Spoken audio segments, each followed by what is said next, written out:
Не стигнуваат политичките реакции за замената на ефективниот притвор со домашен за поранишниот вице-премиер и висок функционер на ДУИ Артан Груби, кој повеќе од една година беше во бегство.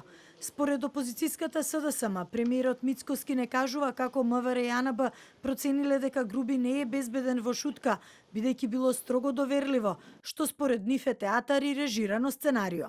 Ако нема проценка од АНБ и МВР, како што вели Мицкоски дека тоа било класифицирано, како тогаш се донела ваква одлука?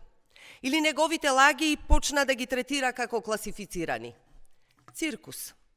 Нема посилна потврда од ова дека се е договорено и смислено. Од ВМРО ДПМН пак враќаат дека хистеријата и стравот од одговорност ги прави опозиционерите заложници на криминалот.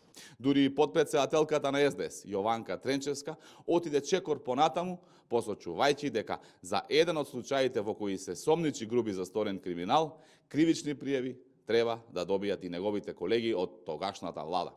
Според неофицијалните информации на телевизија 24 од истрагата, дека на Груби му се заканува ликвидација од човек со криминален бекграунд, АНБ ја добило од надворешна служба пред повеќе од година, пошто ја испратило до МВР, а тие по службен пат до основното јавно обвинителство. 3 службени белешки кои по автоматизам од МВР стигнале до обвинителството биле клучниот аргумент за обвинителот Даниел Коцев да побара домашен притвор за екс-вице-премиерот Артан Груби, повикувајќи се на неговата загрозена безбедност во притворот.